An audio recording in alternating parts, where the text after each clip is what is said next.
And we are in Los Angeles. Welcome to a West Coast edition of NBA Countdown with Stephen A. Smith, Michael Wilbon, Jalen Rose. I'm Mike Greenberg, and we have got good basketball coming your way tonight. Again, Bulls and Bucks is our first game. We'll talk about that in a moment. But our opening tip brings us to Brooklyn, where the Nets continue to struggle. The song remains the same. Kevin Durant came back last night, scored 31 points, but the Nets blew a 16-point lead and lost again. Brooklyn now 3-19 in their last 22 games. And yet, Stephen A. Smith, in Vegas, the Nets astonishingly remain the favorites to win the Eastern Conference. So where do you stand on this team right now? Well, I agree with Vegas if Ben Simmons and Kyrie Irving are going to be available. And clearly they have inside information that the rest of us don't have. But clearly they know something about the vaccine mandate being lifted in New York City and thinking that's going to be attached to Kyrie Irving. But my concern is primarily Ben Simmons. Let me get this straight. This isn't Philly any longer. We can sit up there and speculate back and forth as to his mental state of mind, and we certainly don't diminish the significance of that. But the bottom line is, you're in Brooklyn now. Wilbon, J. Rose, you on the bench. You traveling with the team, you chilling on the bench, you smiling, you getting up off the bench to celebrate plays from your teammates, you clapping more than cheerleaders and fans and doing all of this other stuff, but you can't bounce a basketball and get on the court?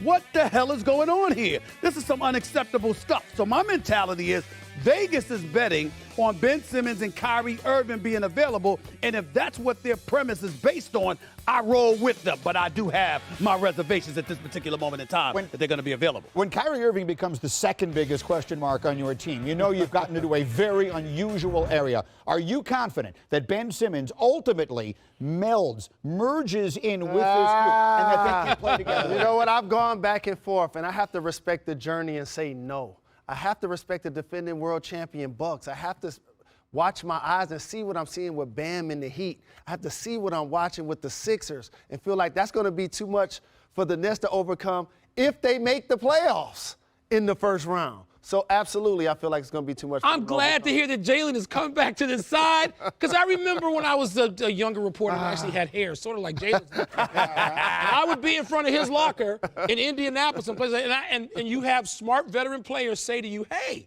what did you say today when you said these guys are going to just walk back in from sick bay and win? No, it doesn't work like that. And Jalen's one of the people I learned that from. It doesn't work like that. Vegas can do. Vegas had the Los Angeles Lakers in the finals. So I'm talking about Vegas. Right. Vegas had Brooklyn and the Lakers. Vegas is wrong and dead. They're almost as dead as the Brooklyn Nets. I think you're not going to have Ben Simmons walk in off the street and be a first.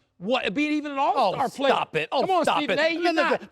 First things first. When you talk about Vegas and understand, they're making their assertions based on the availability of players. How the hell are we supposed to anticipate that 2 of the 3 then why are you quoting them? But what I'm saying, I'm just talking about because that's what Grady started with. Okay, that's number one. Number two, I remember KD being out 18 months, coming off the Achilles heel, and looking like he didn't miss a thing. Simmons, KD, that last night. But wait a minute, but we're not. That's right. But we're not asking Ben Simmons to be KD. A matter of fact, we're asking Ben Simmons to be less than we expected him to be in Philadelphia. He don't have to score. Dribble the basketball, set up plays for Kyrie and KD, and on the defensive side of the ball, guard. The last time I checked, that's exactly the ideal utopia that he wanted. Sure he can do that? What?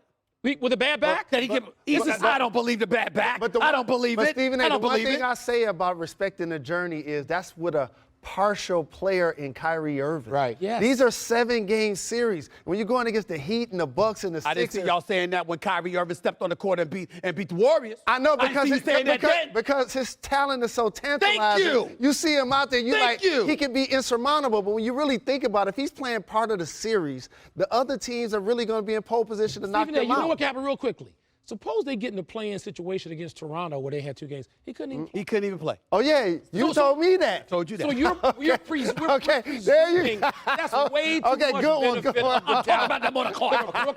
I'm glad you brought that up. Let's look at the best case scenario for the Nets. Let's look at a world where Ben Simmons' back suddenly feels much better on March 11th and Kyrie Irving is able to play. Realistically, those 3 guys will not play more than 4 or 5 games together before the playoffs. It's just not going to happen. Is that enough? Can they make a deep playoff run with that little time together? I think who's going to stop Joel Embiid? There you go. This is what That's I got to start looking at the game and saying, okay, if the Nets are healthy and Ben Simmons is all NBA, he ain't getting Joel Embiid. I'm taking names. I'm taking names on all of y'all. I don't want to sound like Denzel, but I'm taking names on all of y'all. Okay? We just going to count out KD, right? No, it's not KD. Really? Because he's going to be on the court now. Let me ask you something. Is Giannis? How many is championships, Bam? as great as KD is, how many did he win without Steph Curry and Klay Thompson? That's very disrespectful. It's not disrespectful. That's very disrespectful. Because I think he's the best player in the league right now. How many championships did he win without those guys? Zero. Just asking. Giannis, Bam, Embiid. Problems for the Nets. Big problem. All right, we will see if they meet them. They have a variety of problems, and yet Vegas still has them as the favorite in the East now. Not the biggest. Vegas. Look, they have a lot of. All the Lakers, are they playing for a championship like Vegas? They have a lot of big buildings in Vegas. They're playing to avoid relegation. Vegas when you were there for the fight. By the way, we will continue to get you ready for this game tonight, and DraftKings Sportsbook is an official sports betting partner of the NBA. Today, new customers can bet $1 on any game and win $150 in free bets if any points are scored in that game. Use the code SPLASH when you sign up. As we continue, the Lakers are a disaster on the floor, but it is something one of their stars said last night that is going to set this party on fire. That's next from LA, counting it down on ESPN. NBA Countdown. Very important pieces. Frankly, they've been hurt all year long, but some good news appears to be on the offing. Well, Alex Caruso, who's been out the 6 weeks since the injury he sustained with the hard foul by Grayson Allen, Milwaukee, he's back on the court this week, starting to shoot. He'll do more next week, as will Lonzo Ball. Patrick Williams, who went out very early, their first-round pick from last season. But Caruso, listen, you've seen the way Chicago has missed him, what he's meant to them, especially on the defensive end.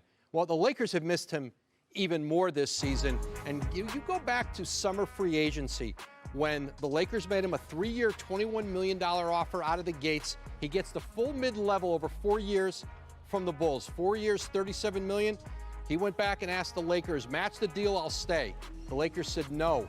He went back to the Lakers again, I'm told, on a 2-year deal for about the same money, 2 years in that $20 million range to stay in LA. No again.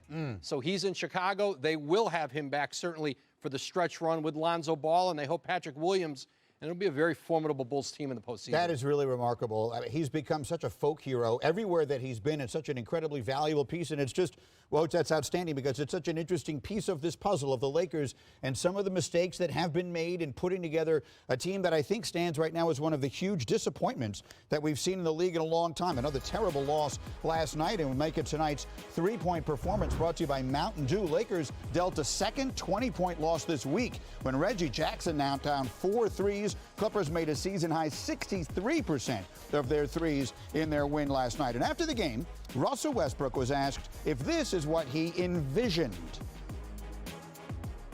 I had no expectations.